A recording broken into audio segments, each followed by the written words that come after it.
welcome to another crime and cosmetics video with me, Lisa Astoria.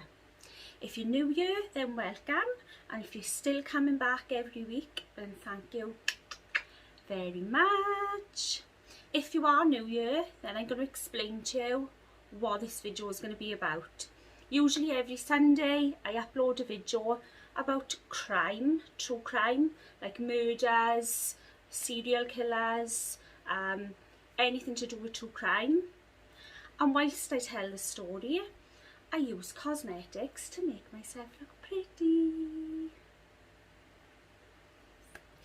Some shape or form.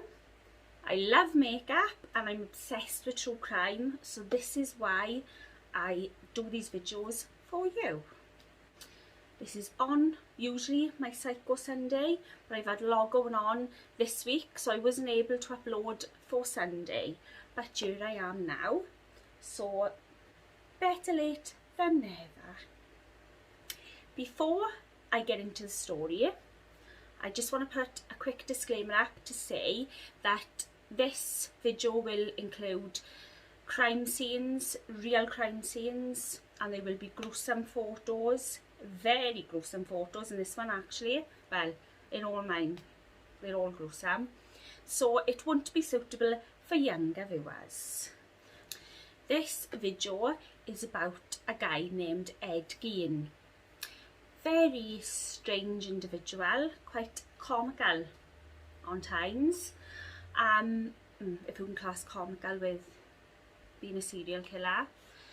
Bear this in mind before I get into the nitty gritty, that Leatherface and Buffalo Bill from Silence of the Lambs, if you've seen those films, you would know that they are very gruesome people, and they are based on this guy, Ed Gein. So in a way, when you watch Silence of the Lambs and you look at what Buffalo Bill did and what Leatherface did, you'll realise that it actually happened in real life. So, exciting stuff. So bearing that in mind, let's get into the story.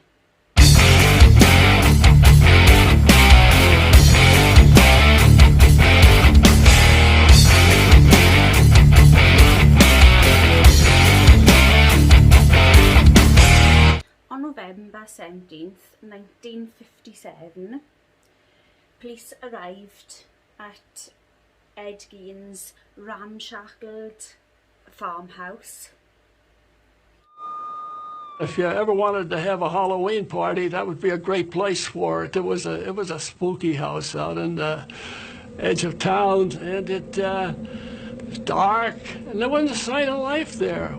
He was a suspect in the disappearance of a shopkeeper round by him where he lived, and there was a robbery there in the shop and the owner had gone missing.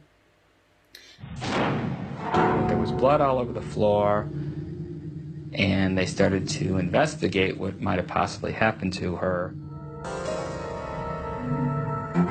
Interviewed by police, Bernice Warden's son mentioned a frequent customer who'd been in just the day before to check on the price of antifreeze. Ed Gein.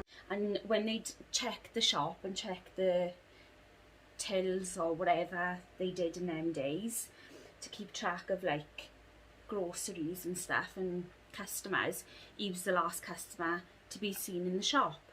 And also people had witnessed him hanging about the shop, hanging about outside and looking through the windows of the shop and things like that, and looking really dodgy.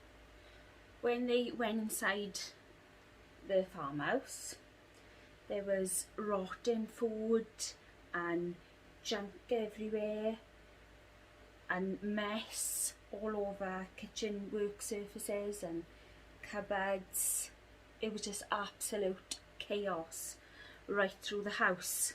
Well, as soon as they started walking in, they could see like it was just absolutely disgusting. You couldn't walk through the rooms tidy, because it was just all piled up everywhere, all rubbish, and they could even smell rotten flesh. The one police officer went into the shed and he brushed past something and thought, oh my god, what's that?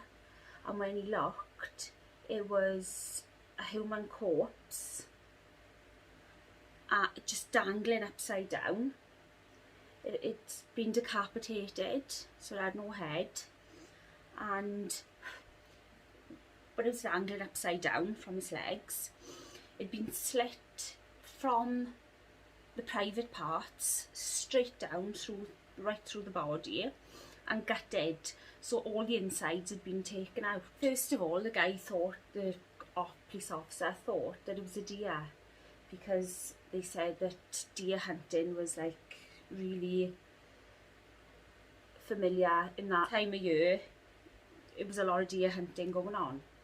But then he realised when he looked again that it was a woman, and it was Bernice Warden, the shop owner. They realised as they walked through the rest of the house that this wasn't just any old farm.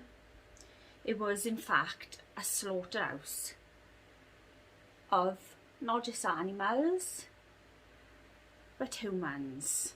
Every way, shape and form that you can kill a human. This is what this farmhouse existed of. There was a fruit bowl on the table, which wasn't just any old bowl. It was a human skull. And there was a waste paper basket and other things that was made out of human skin, dried human skin. The armchair in the corner was made entirely of human skin, again dried up human skin. And also he'd kept genitals of his victims in a shoebox and in jars with like liquid inside, so you could preserve them. Yeah, they also found a human head, a belt made out of nipples, and 4 noses and a human heart. The further they went into the house, they said the worse that it got. There was a suit that they found made entirely of human skin. So can you see why I say Buffalo Bill was made about Ed Gein? Because he skinned his victims, didn't he? What they call Buffalo Bill skins 5th victim, or whatever it was in the film. And that's what he did. He wore the skin, took the skin off him and wore the skin on his face and on his body and different stuff. So it actually was real. So when you watch Silence of the Lambs and watch that, there was a guy who was a bit cuckoo named Ed Gein, and that's what he was doing. They tried to work out how many women actually were killed at the hands of Ed Gein. They were going through the house, the absolute bomb site of a house. They couldn't come to a number because there were so many different body parts everywhere. It was just unreal. It would have been too much of a task. They would never have been able to figure out exactly how many. Too many to count. They said that it was to do with his childhood, that why he was like he was. And like I've said in previous videos, it always stems from the way he was brought up, like if he was being abused or mentally, physically, sexually, whatever.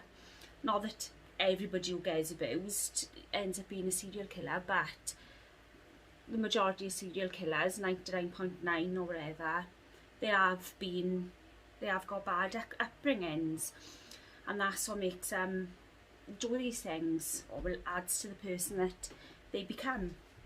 So Edward was born in 1906, Edward Theodore.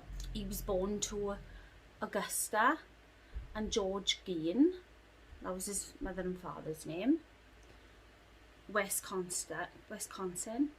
I think that's how you say it.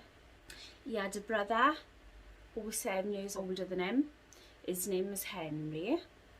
So it was only them two brothers. The mother, Augusta, was really religious. She believed in God, and she was determined to bring her sons up by the book, by the Bible.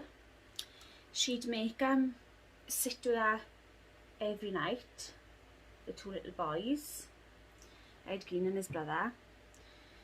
She'd sit them down in front of her, and she'd read the Bible over and over and over and over, and this would go on every night. She told the boys that women were sinners and they were disgusting pieces of meat, that they should never go near women, and basically she put fear into them that they should never go near a woman because, you know, it's against the Bible or whatever, and it'd be a big sin. Stay away from women, basically, because they trashy, they're all sluts, and they're to be well steered clear of. She told them if they did get involved with any woman, that they would be put down to hell.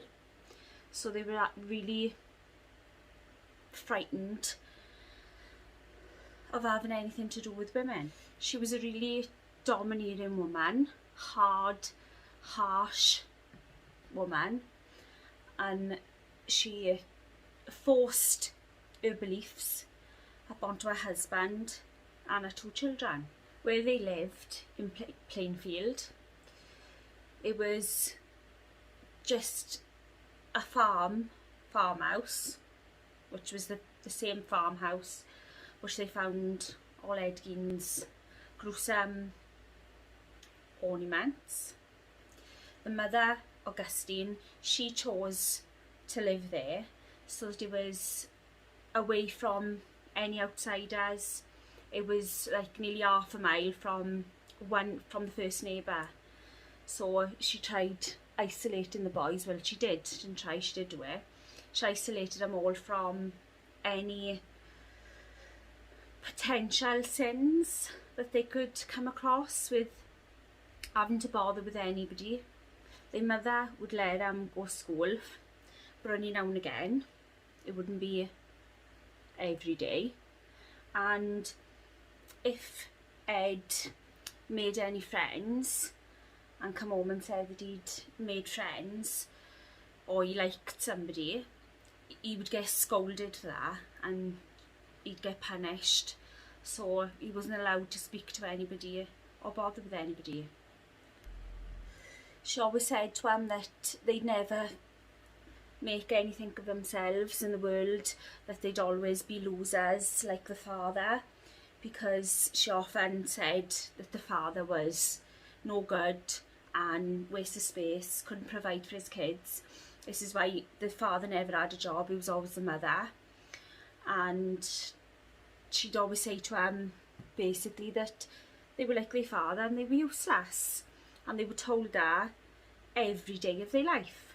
Ed looked up to his older brother, getting money, tried his best to get money for the farm and to help his mother as best he could. So what he would do, which this is absolutely unbelievable, because I bet afterwards the parents were absolutely shocked and dumbfounded.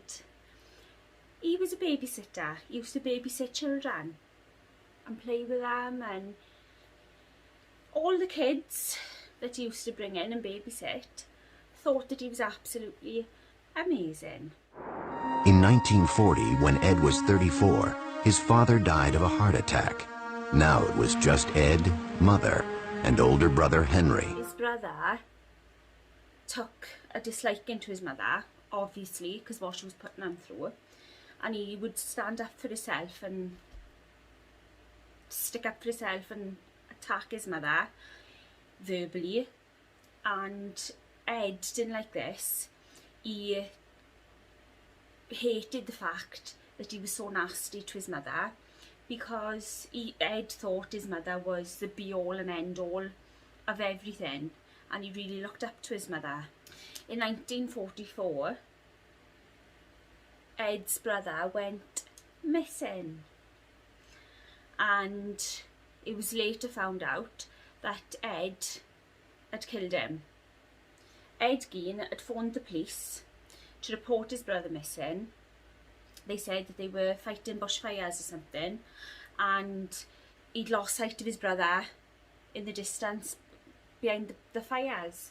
And then when the police arrived, because he was a bit like a bit dopey, so when the police arrived, they were shocked that he basically took him to where Henry's body was. But they didn't believe that Ed was so quiet and gentle talking and really dopey. They didn't believe that he would be capable of doing such a thing, so they just dismissed it and, you know, just believed him. And this was what I found comical, if comical is a word, because he was quite a comedic character. When he was drinking in the bar the night after Bernice, the shopkeeper, had gone missing, and all the boys in the bar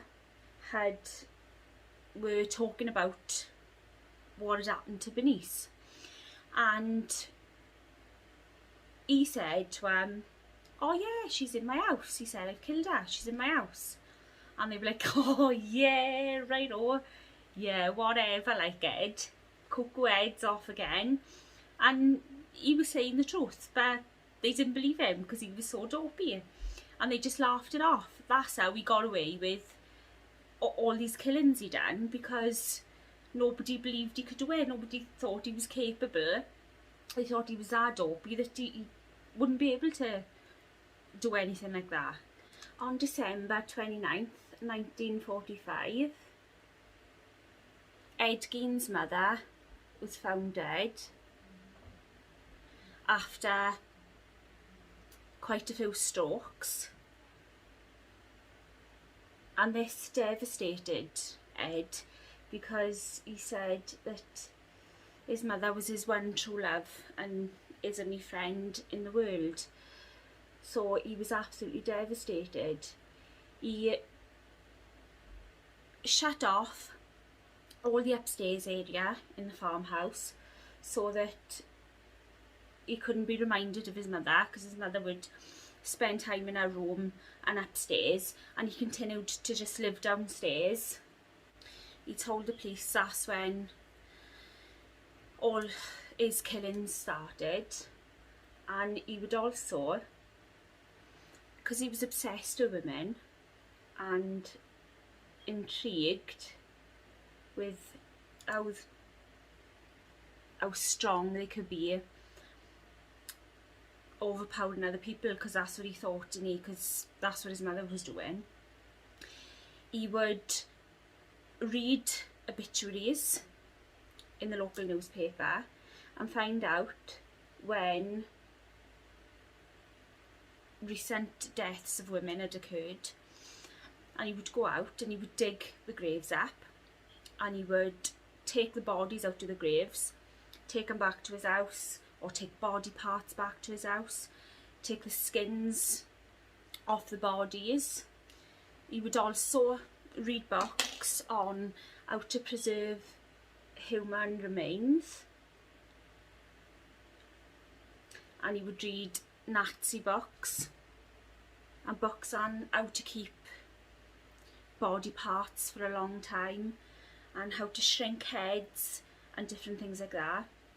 They said that in the house it was at least 10 women, which I did say they couldn't count, it was so many, but they just said it was at least 10. But he said that wasn't as many as he killed.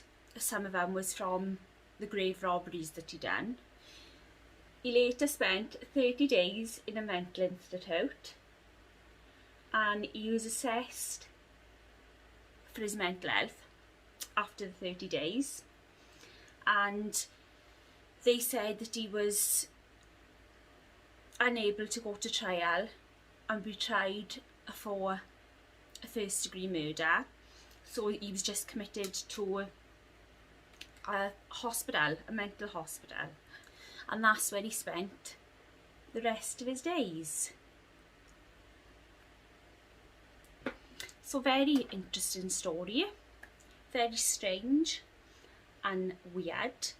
Later on, his farmhouse was given up for auction, and his stuff inside as well, they auctioned some of that off, and they had a lot of interest in people looking into the house, and outside the house crowds and crowds of people, which they were charging, I don't know what it was at the time, I think it was like 50 pence, but in their money years ago, to have a look at things and whatever. The people of Plainfield were really upset by this, and they really had their ear off, which was understandable because it was just bringing badness to the area where they wanted to forget about it all. So one day the police were called to the farmhouse where it was burning down in flames. News of the fire reached Gein himself later that morning. I went to Ed's room and I told him that his house had burned down, and he made a gesture just as well, the exact words that he said. In the end, after a brief investigation, the cause of the blaze remained a mystery. Residents of Plainfield were just happy the place was gone. Didn't understand who done it, and it was probably one of the people, or a few of the people of Plainfield. They wanted to get rid of an eyesore, so who can blame them? So that's it for today's video. Sweet dreams or sweet nightmares, whichever you rather. I love you all, and I'll see you in the next one.